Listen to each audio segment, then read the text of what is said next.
নমস্কাৰ, মোৰ চেনেলটোলৈ আপোনালোক সকলোকে স্বাগতম জনাইছোঁ।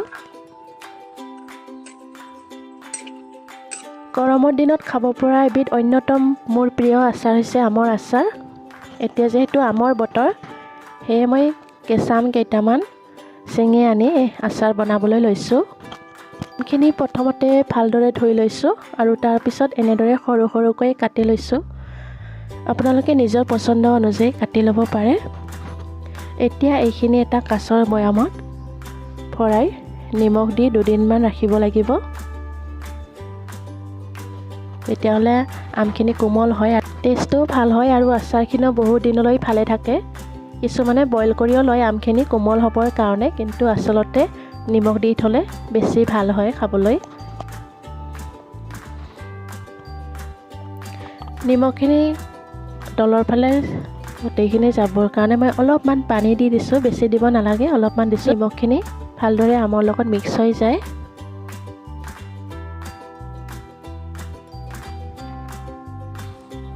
এতিয়া আমখিনি এনেদৰে 2-3 দিন ৰাখিব লাগিব। তাৰপিছত যেতিয়া কোমল হৈ পৰিব, আমৰ যিখিনি পানী সেইখিনি সানি লৈ ভালদৰে ৰ'দত শুকুৱাই ল'ব লাগিব, যাতে আমখিনি সেমেকা হৈ নাথাকে। এয়া 2 দিনমান পিছত মই আমখিনি ৰ'দত শুকুৱাই লৈছোঁ, 4-5 ঘণ্টামান। শুকুৱাৰ পিছত আমখিনি এনেধৰণৰ হৈ গৈছে। এতিয়া আচাৰ বনাবৰ কাৰণে এইখিনি ৰেডি হৈছে।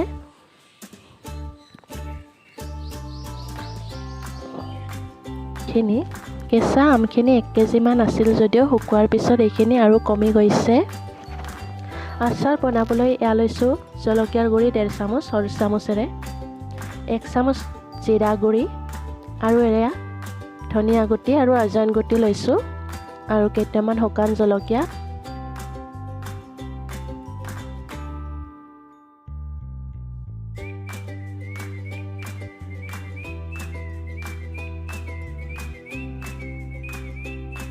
শুকান জলকীয়া, আজৱাইন আৰু ধনিয়া গুটিখিনি অলপমান ভাজি লৈছোঁ। ভাজি ল'লে গোন্ধটো ভাল হয় মছলাৰ। ভাজি লোৱাৰ পিছত এইখিনি গুড়ি কৰি ল'ব লাগিব।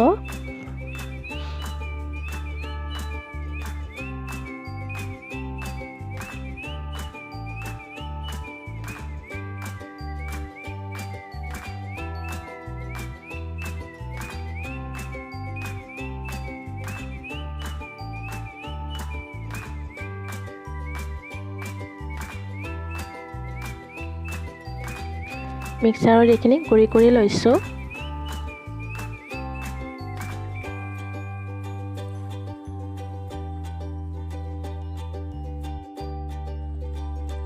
এয়া পাঁচফোৰণ লৈছোঁ অলপমান।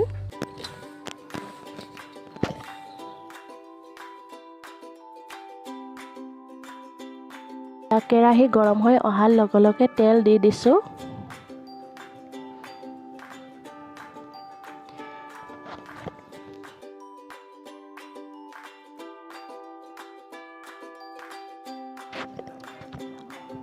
কম জুইত লাহে লাহে তেল গৰম হৈ অহাৰ পিছত মই পাঁচফোৰণখিনি দি দিছোঁ। বহুত বেছি গৰম হ'বলৈও দিব নালাগে। এইখিনি ফুটিব ধৰাৰ লগে লগে এতিয়া মই প্ৰথমতে আমখিনি ইয়াতে দি দিছোঁ।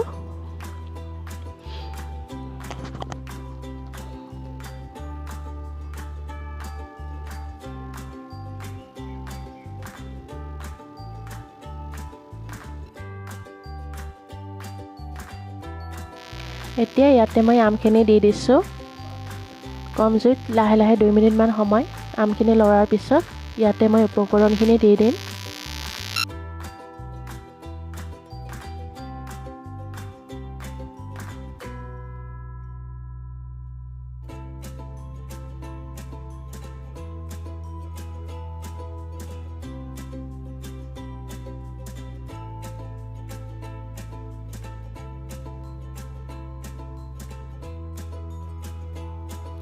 দুই মিনিটমান সময় ভজাৰ পিছত মই ইয়াতে ধনিয়া গুড়ি, জলকীয়া গুড়ি, যিখিনি মছলা মই পিচি লৈছিলোঁ সেইখিনি দি দিছোঁ।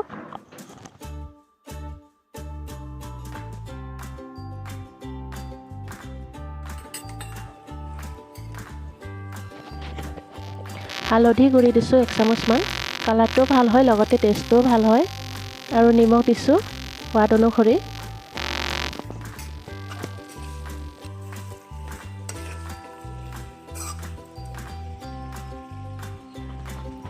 শেষত মই দি দিছোঁ জলকীয়া গুড়ি আৰু জিৰা গুড়ি। এতিয়া মই গেছৰ জুই নুমাই দিছোঁ আৰু এইখিনি লৰাই দিছোঁ। 5 মিনিটমান সময় একেবাৰে কম জুইত এইখিনি ভাজি লোৱাৰ পিছত মই গেছৰ জুই নমাই দিছোঁ আৰু একেবাৰে শেষত মই ইয়াতে আধা চামুচমান ভিনেগাৰ দিম। ভিনেগাৰ দিলে আচাৰখিনি বেয়া হৈ নাযায়, তেতিয়া ভালে থাকে বহু দিনলৈকে।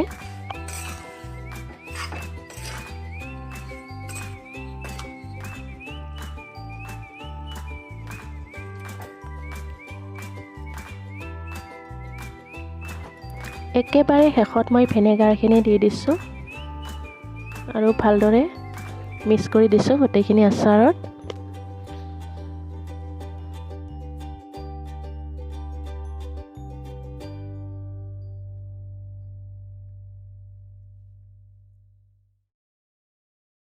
আচাৰখিনি এতিয়া এখন কাঁহীত মই উলিয়াই লৈছোঁ আৰু 2 ঘণ্টামানৰ কাৰণে এইখিনি মই ৰ'দত দিম। ৰ'দত দিয়াৰ পিছত আচাৰখিনি দেখিবলৈও ধুনীয়া হ'ব আৰু টেষ্টটোও ভাল হয়। আমৰ আচাৰ সকলোৱে বনাব জানে, আচলতে মইনো কেনেদৰে বনাওঁ তাকে আপোনালোকৰ মাজত শ্বেয়াৰ কৰিলোঁ।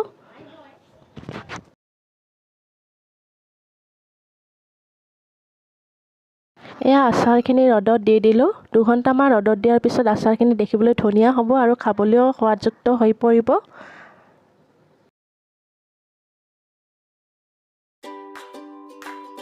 এয়া 2 ঘণ্টা ৰ'দত দিয়াৰ পিছত আচাৰখিনি সম্পূৰ্ণ বেলেগ হৈ পৰিল। খুবেই ধুনীয়া হৈছে দেখিবলৈ আৰু খাবলৈ বহুত টেষ্টি হয় এনেদৰে। তাৰপিছত মই এটা কাঁচৰ বৈয়ামত এইখিনি ভৰাই লৈছোঁ। আচাৰৰ বৈয়ামটো 4-5 দিনমান ৰ'দত দিয়াৰ পিছত আচাৰখিনি খাব পৰা হৈ যাব। গতিকে আজিৰ ভিডিঅ'টো আছিল ইমানেই। ভিডিঅ'টো ভাল পালে প্লিজ লাইক কৰিব, শ্বেয়াৰ কৰিব আৰু ছাবস্ক্ৰাইব কৰিবলৈ নাপাহৰিব। Bye bye.